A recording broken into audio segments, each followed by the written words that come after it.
Dear friends, good afternoon and welcome to the EduSat Network. Our topic of discussion today, friends, is electoral and party politics in India. And to throw more light on this particular idea, we have this in our studio, Dr. MP Singh, retired professor of political science, University of Delhi.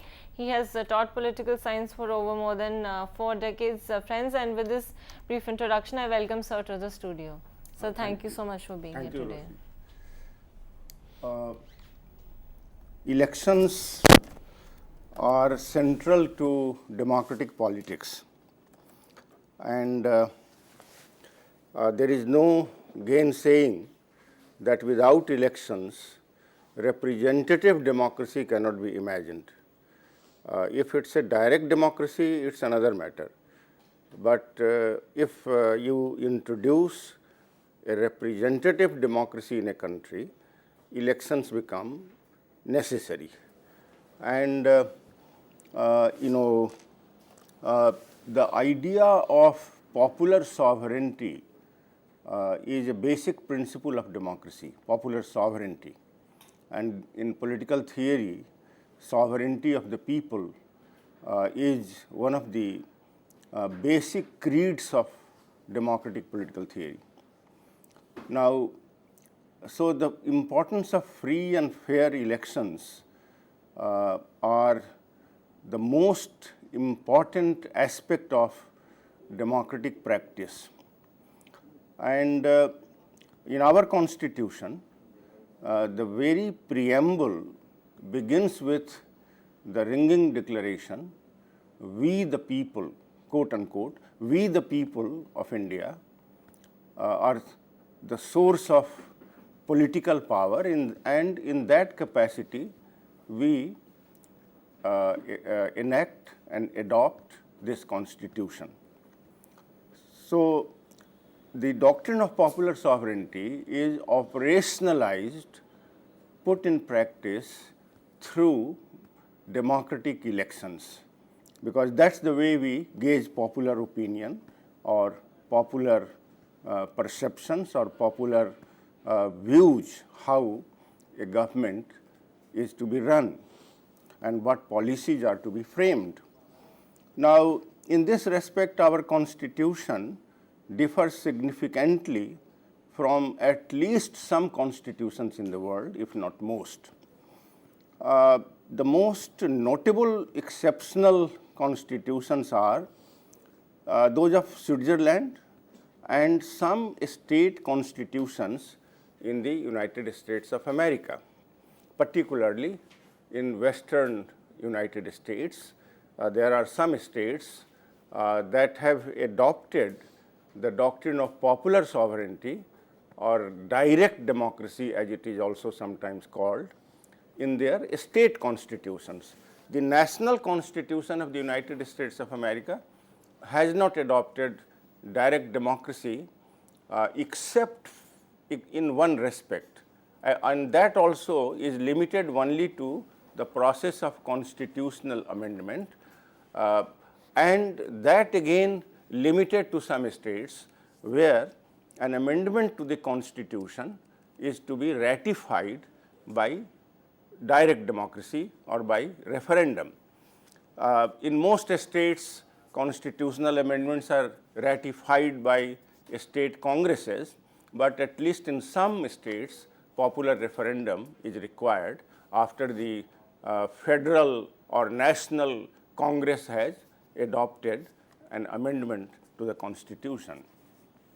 But even more than the American Constitution, the Swiss Constitution has incorporated the idea of direct democracy in a most comprehensive way, in the most comprehensive way in the world. And in that respect, Switzerland can be called the home of direct democracy in the world today. Well, direct democracy was practiced in India at one time. For example, the Vedic Sabha Samiti or the Nagarams or Urs or Sabha in Vijayanagar state in the south these were institutions of direct democracy in ancient India, but later with the evolution of monarchical states, institutions of direct democracy were superseded and monarchical state emerged, and that of course got into various transformations, right from ancient through medieval to modern times. Even in the present times, India does use direct democracy in panchayat elections and mostly in Nagar Sabha. The concept of Nagar Sabha or Mohalla Sabha, these are institutions of direct democracy, but they are practiced only for local governance, not for regional or national governance. But in Switzerland, there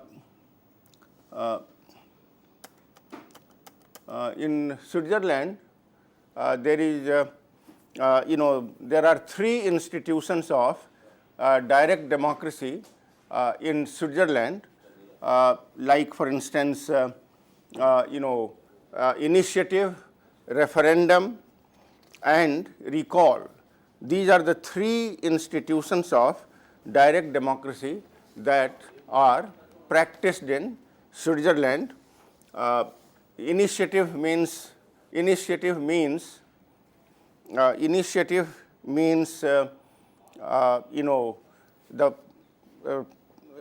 right of the people or power of the people. Initiative means the right of the people or the power of the people to initiate the process of making law.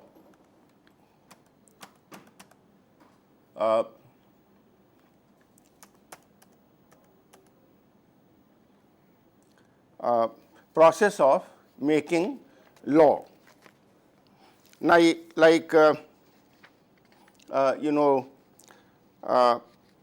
people can, if a certain number of people sign a petition, they can start in Switzerland the process of lawmaking, and the parliament would be compelled to make a law.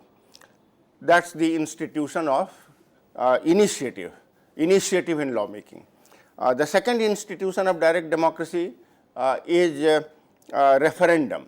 If a certain required number of Swiss citizens sign a petition, the government must hold a referendum on any issue on which the people want that a referendum be held. Now, the third institution of direct democracy in Switzerland is recall, which means that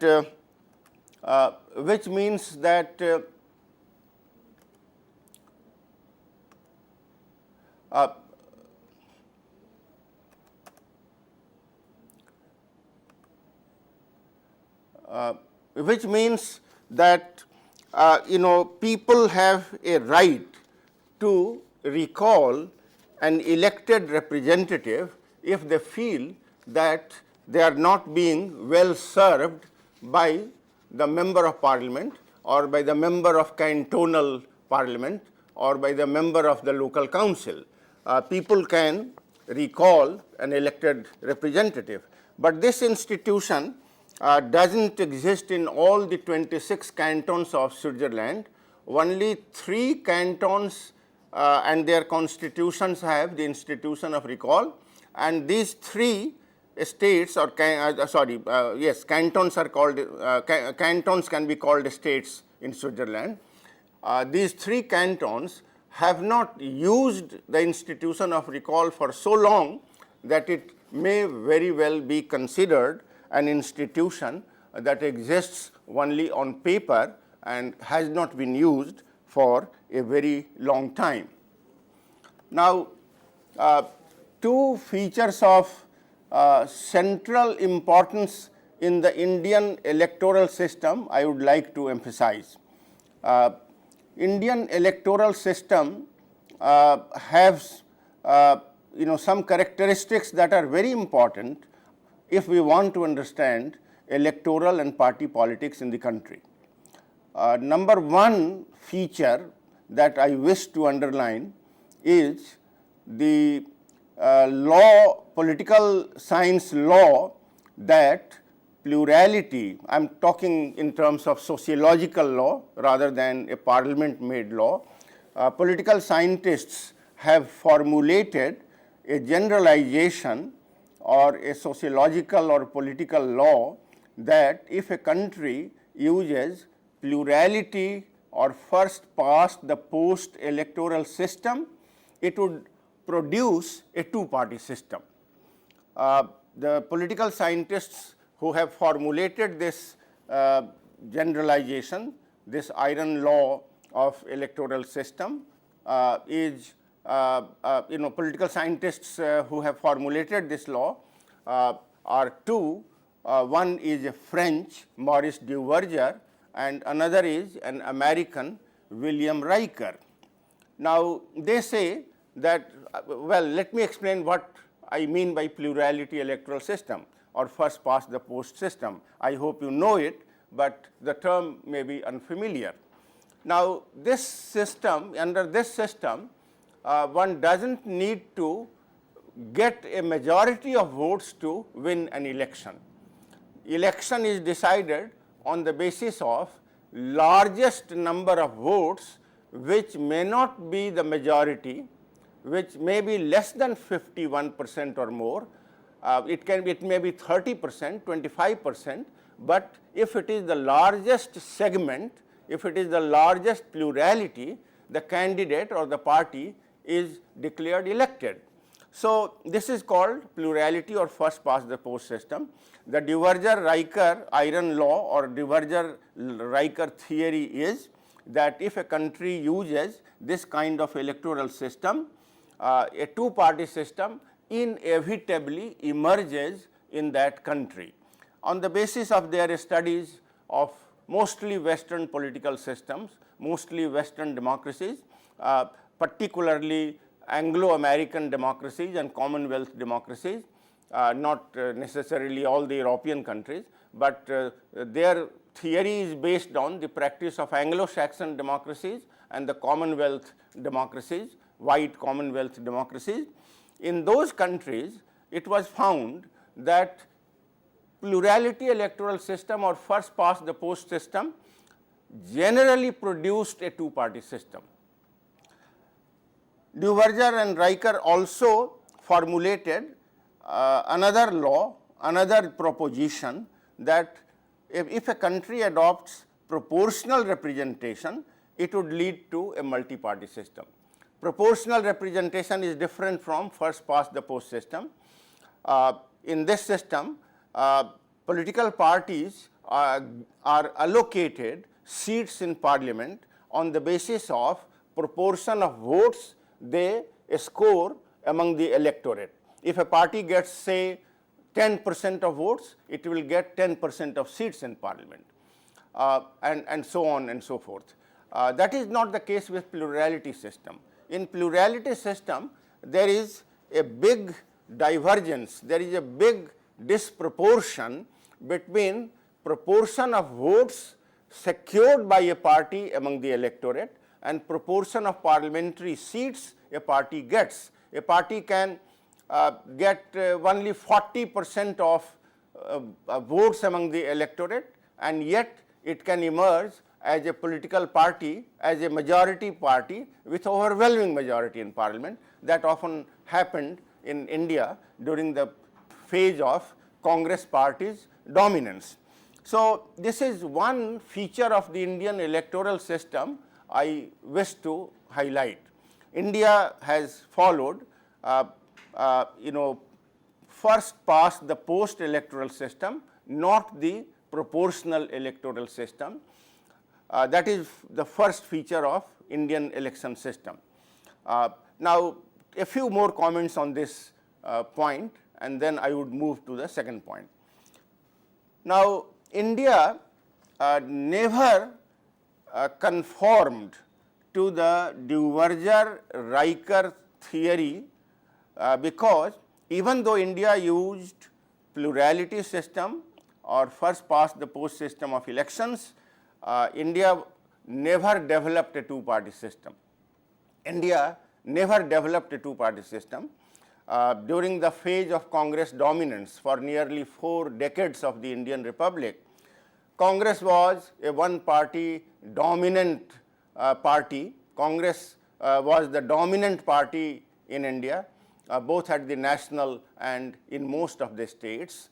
And therefore, and the party system in India has been variously described as one-party dominant system by W.H. Morris Jones, or as predominant party system by Giovanni Sartori, or Congress system for that phase by Rajni Kothari.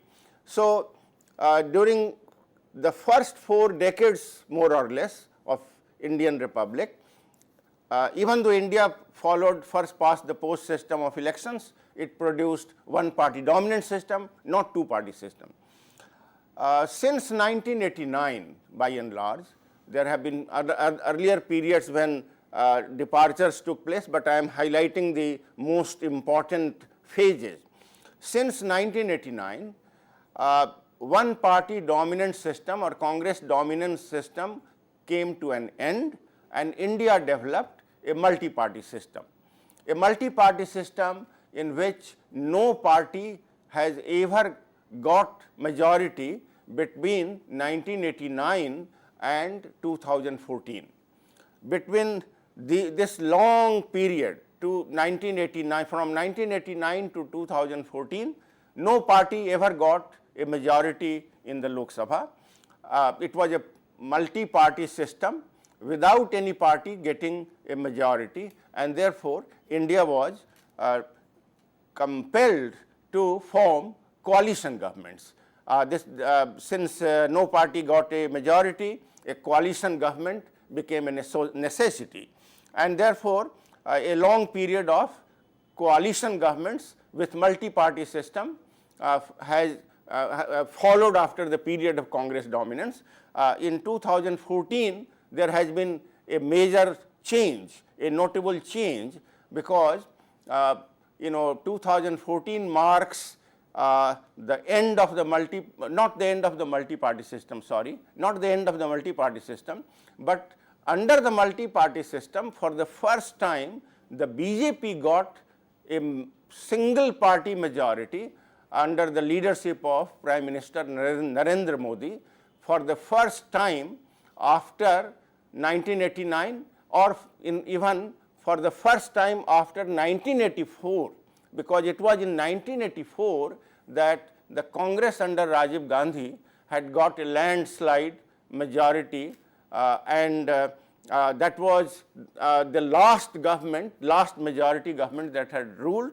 And from 2014 onwards, we have got a multi-party system, but one party majority, the BJP majority, even though BJP had decided to form a coalition government, because the tradition of coalition government, and there was a pre-poll coalition led by the BJP called National Democratic Alliance, NDA, and even though it's a coalition government, it's the BJP has got a clear majority in the Lok Sabha. That's a major departure in the party system, a major point of change in the party system, even though the party system continues to be a multi-party system with a majority government. Now, the second point about, or the second important feature of the Indian election system I would like to emphasize is that Indian Constitution has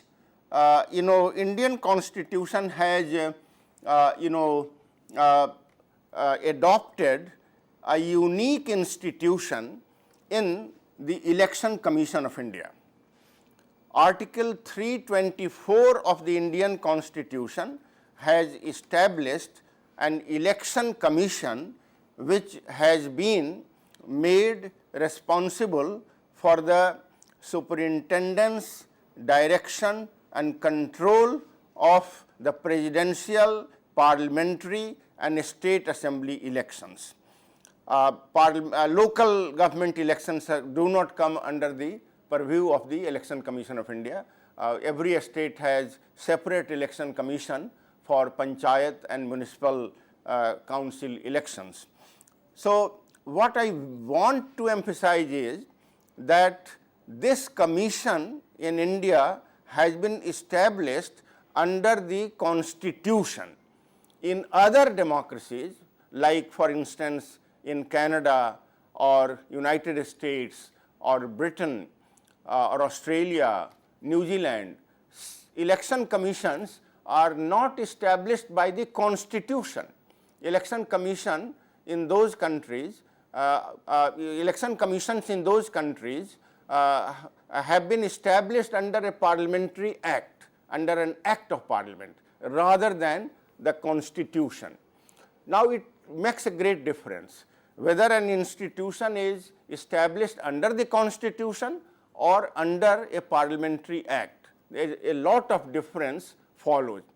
If an institution is established by a parliamentary act, it is less autonomous because the parliament can change a law by a simple majority any time it wants. But if the Election Commission of India is established under the constitution, any parliament cannot make changes at will. It cannot make changes in the Election Commission by its own, by the sweet will of the government of the day, because any change in a constitutional body requires amending the constitution, and amendment of the constitution requires a special majority in the Lok Sabha, 2/3 majority, a special majority in the Raj Sabha, 2/3 majority in the Raj Sabha, and if the provision of the constitution being amended relates to the federal structure, that is the structure of government at India or a structure of government in states, a structure of governments at the union level, a structure of the government at the union level or a structure of government at the state levels. In that case, an amendment also requires ratification or approval by at least 50% of state legislatures. We have 29 states, so at least 50% of state legislatures must also ratify. Now, it is not very easy to marshal or muster that kind of majority in both houses of the parliament as well as in state legislatures, and therefore, constitution cannot be as easily amended as a law of the parliament. So, the very fact that the Election Commission of India has been established under the constitution has made it a unique institution in the world, because our election commission is the only such commission established under the constitution in the world. Other election commissions are not so autonomous. Our election commission is most autonomous, and even developed countries and developing democracies in the Afro-Asian world are looking to the Indian experience in this regard with a great deal of interest. In international conferences, wherever I have gone, I have found political scientists inquiring about this unique institution. How has Election Commission of India been able to clean the electoral process, ensure free and fair elections with such great success?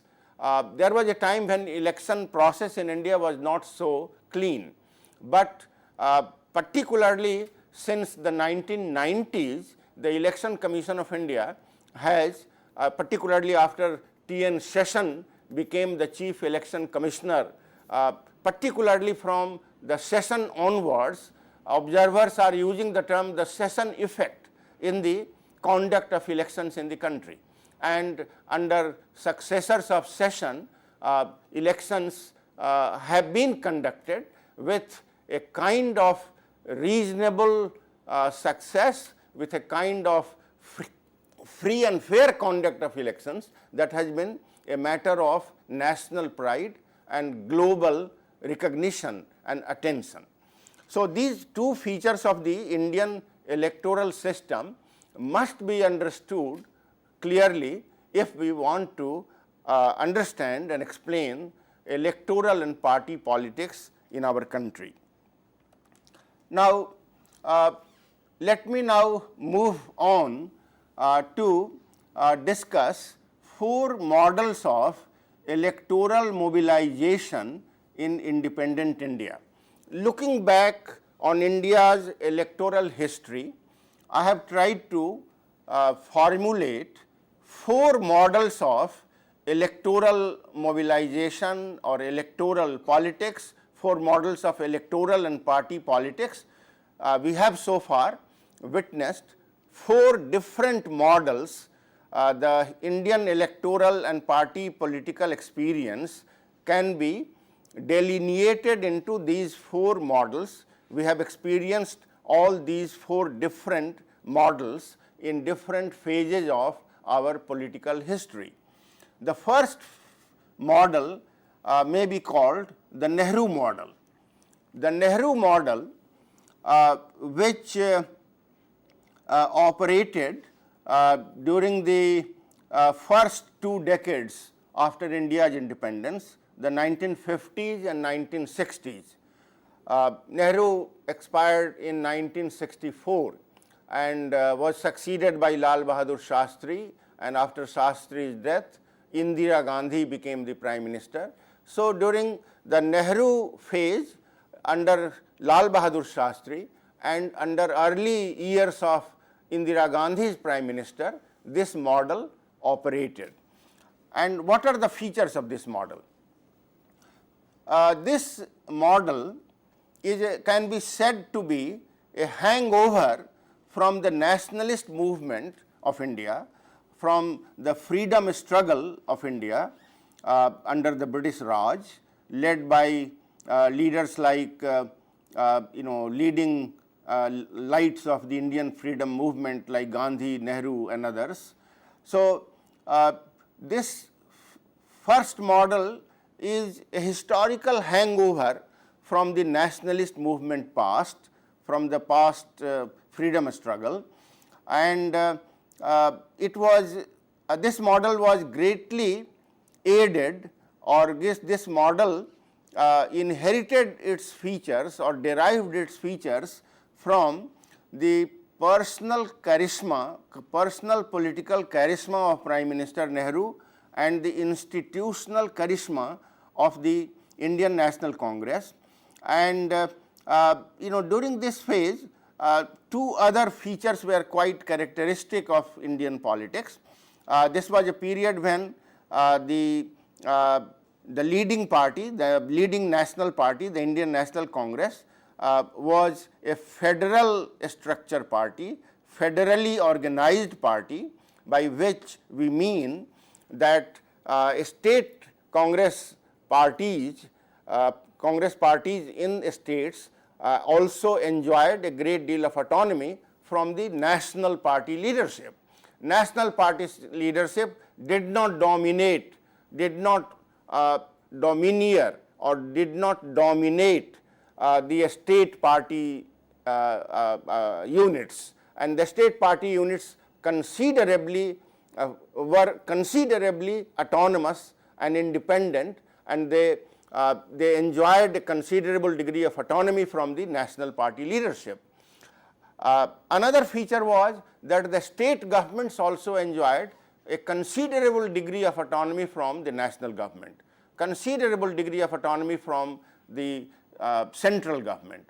So, the federal structure, and the Congress party during those days was also a democratic party in the sense that internal organizational elections were regularly held, and internal organizational elections determined the formation or determined the choice of leaders of the district Congress committee, a state Congress committee, and all India Congress committee. The entire leadership was elected by party members. presently the Congress party is not a democratic party.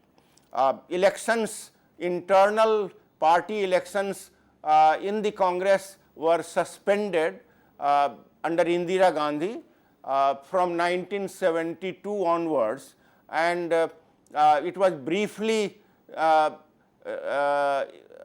held. Internal organizational elections were resumed by Rao, P.V. Narasimha Rao, when he became the Prime Minister, and again they were suspended. And occasionally we hear about elections in the Congress party, but these elections are not as democratic as they used to be during the phase we are talking about. During that phase, the federal character of the party, federal character of the political system, and internal democratic character of the dominant party were hallmarks or notable features of the system. So, this is the first model of electoral and party politics that existed in Indian political history, which we have called the Nehru model. Now, the second model is the Indira Gandhi model. The Indira Gandhi model, it is by its very name, it can be understood that Indira Gandhi initiated this phase or this model of electoral and party politics that we are calling the Indira Gandhi model. It was marked by nationally pervasive, personalized mass appeal of Prime Minister Indira Gandhi. Indira Gandhi used her personal charisma and made the Congress party a band of personal followers, the loyalists of the Prime Minister and loyalists of the first family in the Congress party, the dynastic character of the Congress party, in fact, became consolidated during this phase we are talking about. Indira Gandhi evolved a new style of executive leadership and pyramidal national power structure, which may be called neo-patrimonial prime ministership. We are calling it borrowing the concept of patrimonial authority from the German political sociologist Max Weber. We are calling it neo-patrimonial because Weber used the patrimonial authority for non-democratic systems, traditional authority systems. Under Indira Gandhi, we at least had some degree of, we had a democratic constitution and some democratic formalities through which the party operated, and therefore we are calling it neo-patrimonial, authority structure under the Prime Minister. And this was also the period when the authoritarian emergency regime came to power. Authoritarian emergency regime resorted extra constitutional power to crush the JP movement, a mass movement that had emerged in the country to oppose the trend of authoritarianism and corruption in Congress governments in New Delhi and the states. So, this is the second model of electoral and party democracy, party politics in the country that we can talk about. Now, the third model can be called the coalitional model.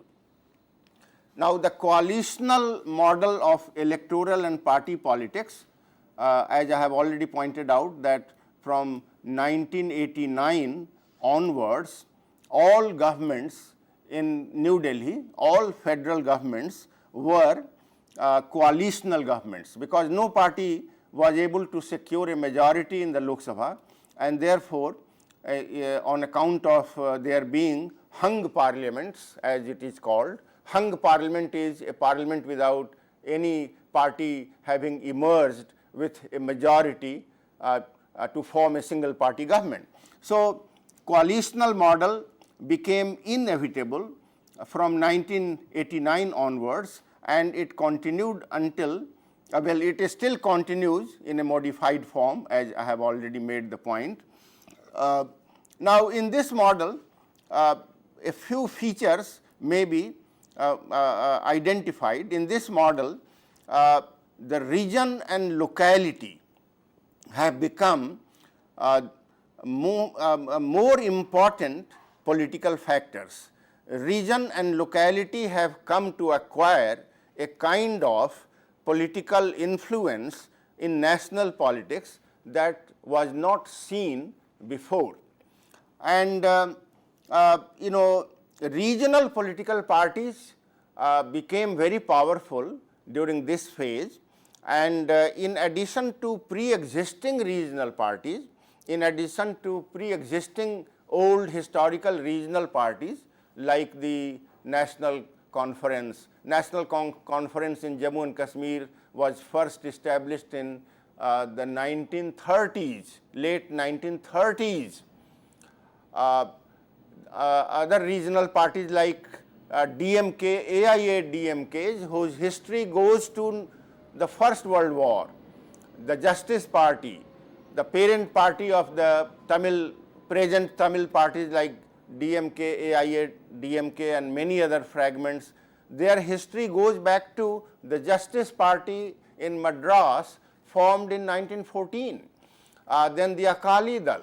Akali Dal is a very old regional party whose history goes back to the Gurudwara movement in Punjab in the 1920s. So these are old regional parties. They have continued in the present phase we are talking about, the coalitional phase we are talking about. And in addition, a number of new regional parties came to be formed during this phase, like Assam Gana Parishad, like Telugu Desam, like Shiv Sena, which was founded in 1962. A number of new regional parties, Telugu Desam, Assam Gana Parishad, BJD, Biju Janata Dal, RJD, Rashtriya Janata Dal in Bihar, Janata Dal United, a number of other regional parties, some of these even BSP, some of these parties occasionally acquired the label of national party under election commission categorization, but political scientists would not take that characterization of election commission designating de facto regional parties as national parties on a very loose criteria, very loose criterion, a certain percentage of votes and number of seats. In fact, the election commission should raise the bar for a national party much higher, and the label national party should be given only to a party which has a nationwide spread in terms of organizational presence and in terms of electoral effectiveness or electoral support. So we are, in fact, if you ask me as a political scientist, I would say that today, a serious analysis of party system in the country would say that we have practically 2 or 3 national parties, in fact only 2, the BJP and the Indian National Congress. They continue to have, or they have developed widespread organization and electoral support. Other parties, even Communist parties of India, which occasionally have become very powerful in parliament and in some states, they have become very powerful. BSP also has occasionally acquired the status of national party, even RJD, JDU. They have acquired the correct, label of being a national party under the very loose criteria, under very loose criteria developed by the election commission. My argument is that the election commission criteria should be harder. The the bar for qualifying as a national party should be raised higher. During this phase we are talking about the coalitional model. The important feature of the political system, electoral and party system, is the great significance of regionalism and the enhanced power of the regional parties to the extent that it was practically regional parties who determined who was going to form the federal government. Who was going to be the prime minister was practically decided by regional parties in the coalitions, and there have been times when a prime minister was practically removed from office because some regional party decided to withdraw support from the coalition, from the federal coalition. And therefore, there was a time when it was the prime minister who dismissed chief ministers under article 356 of the constitution, and during the coalitional phase several powerful chief ministers or regional party satraps practically removed the prime ministers from office.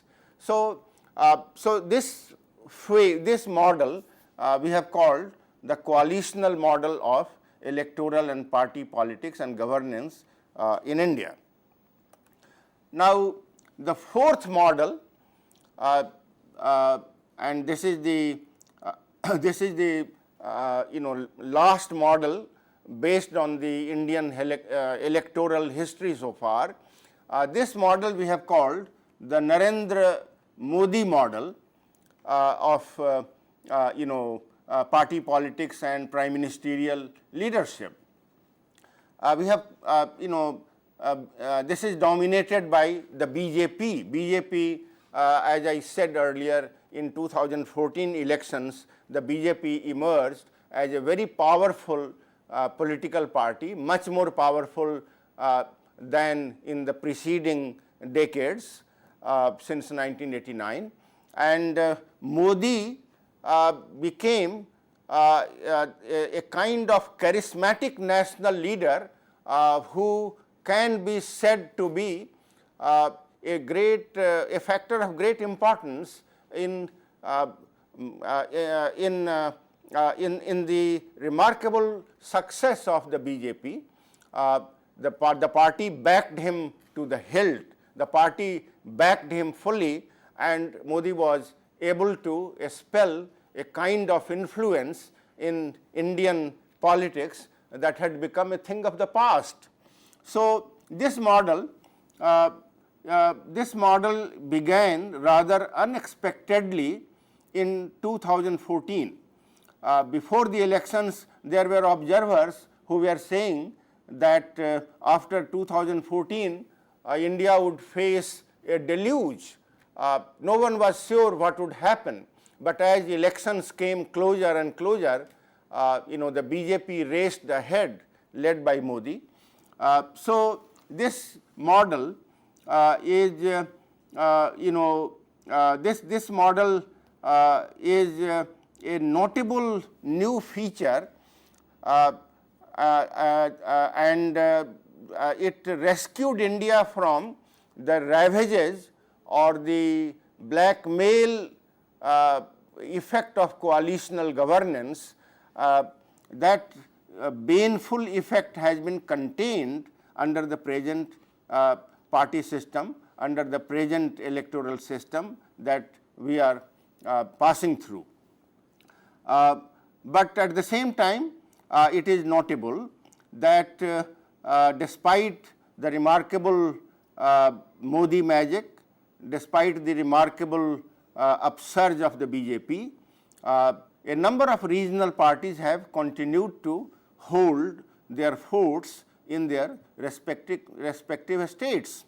The AIA-DMK in Tamil Nadu, which in 2014 emerged as the largest regional party, then the BJD, Biju Janata Dal, AIA-DMK led by Jayalalitha, Biju Janata Dal led by Naveen Patnaik in Odisha, and Trinamool Congress led by Mamata Banerjee in West Bengal, even though with receding popularity.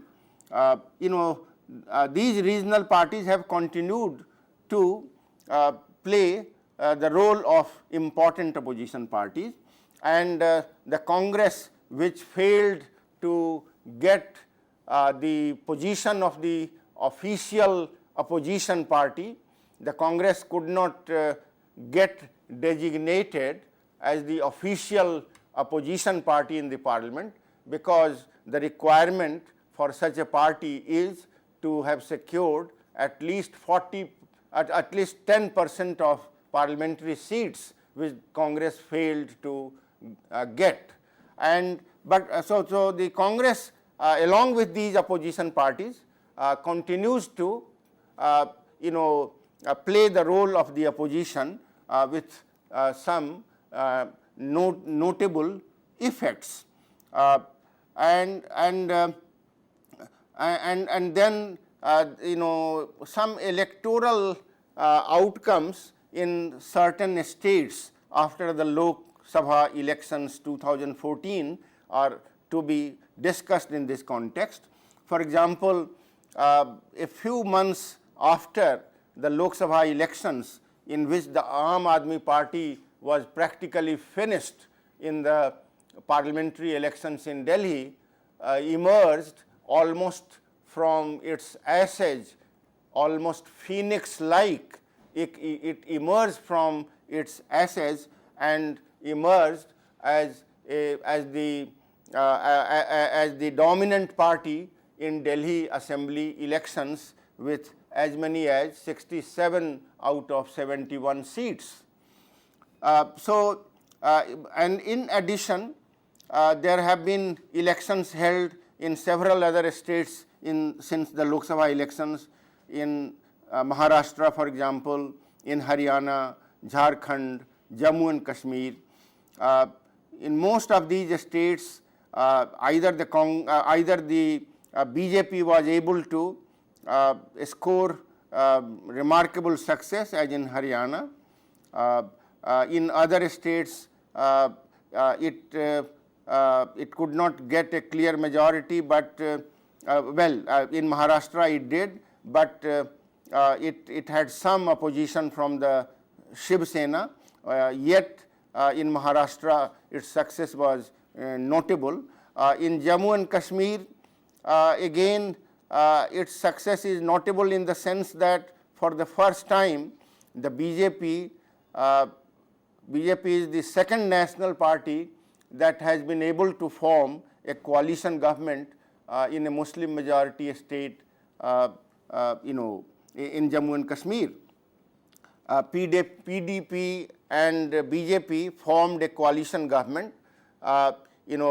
Behind the scene, Ram Madhav, the RSS pointsman in the BJP, and Hasib Drabu, a PDP MLA in Srinagar, who was formerly the chairman of Jammu and Kashmir Bank, they negotiated a common minimum program with great deal of political dexterity, political skill of compromise and confrontation, and a coalition government in Jammu and Kashmir was formed for the first time with a BJP, with the BJP participation in the governance of the state.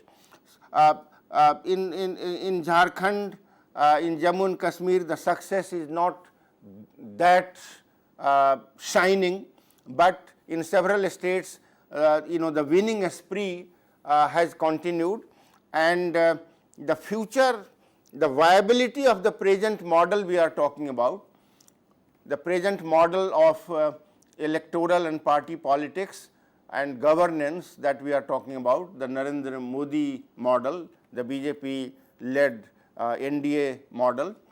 This model, the viability of this model and durability of the Modi magic would be tested in the forthcoming Bihar Assembly elections and thereafter in the UP Assembly elections.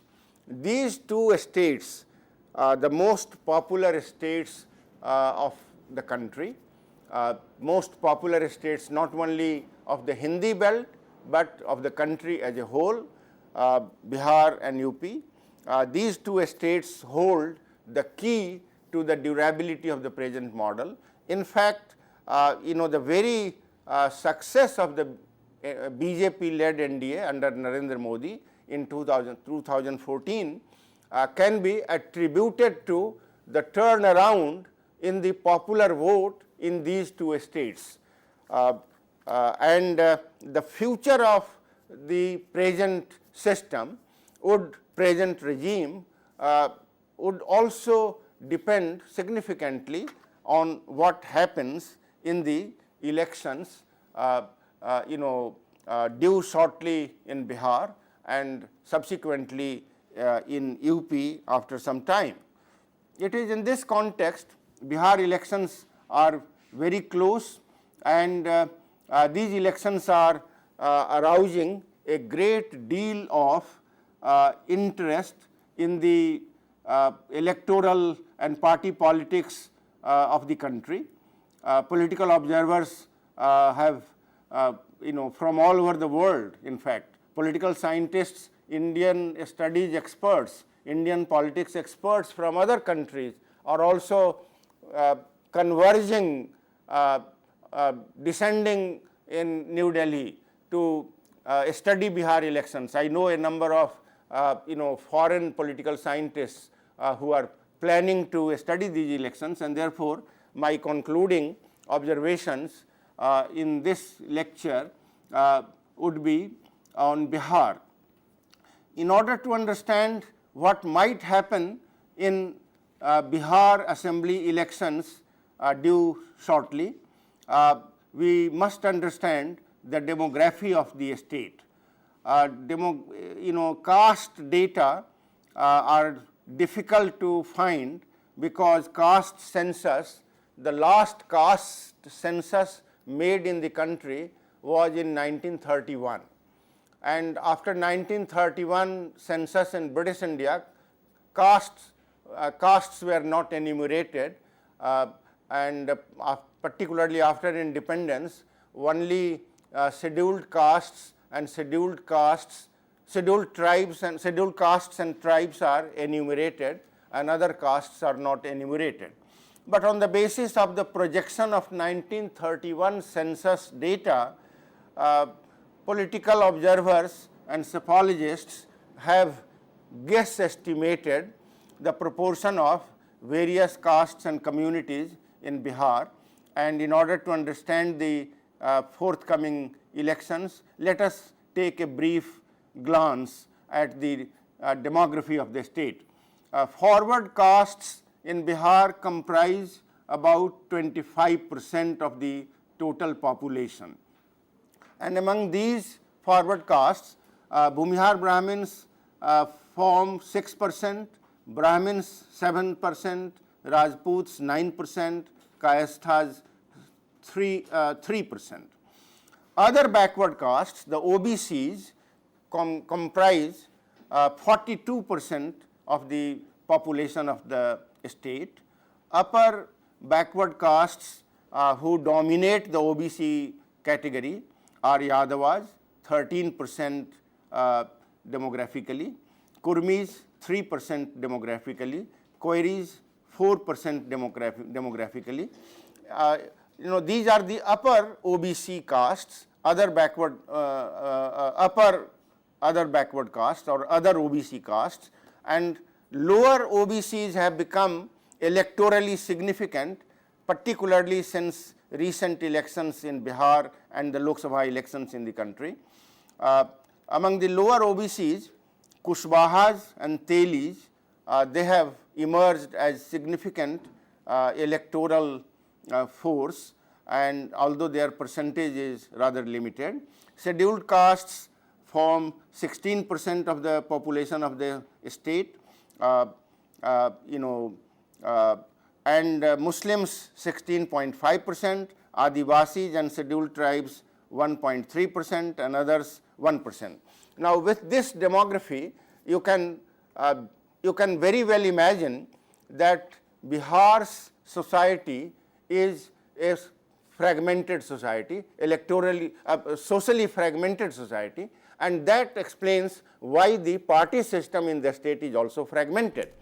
Now, this fragmented party system of the state was transformed significantly in 2014 Lok Sabha elections, and if the same forces continue, there are of course different forces at work, and let us see how the electoral scene works itself out. But the observers are generally optimistic that the BJP and the NDA under Modi may replicate the 2014 Lok Sabha success even at the assembly level, though with a certain degree of shift in votes to other parties, OBC parties led by Nitish Kumar, Lalu Prasad Yadav and others, and among the Dalits, Jitan Ram Manjhi has emerged as an important leader among the Dalits or lower Dalits. Now, and therefore we are looking forward to the electoral scene in Bihar, because it holds the key to party and electoral politics in the country. With these, I don't have more time to go into the intricacies, and therefore I would conclude my observation at this point. Right. Thank you so much, sir, for an in-depth lecture that you have given to us, and with this we would like to sign out, and again sincere thanks, sir. Thanks for being here, and have a wonderful day, friends. Thank you for watching us.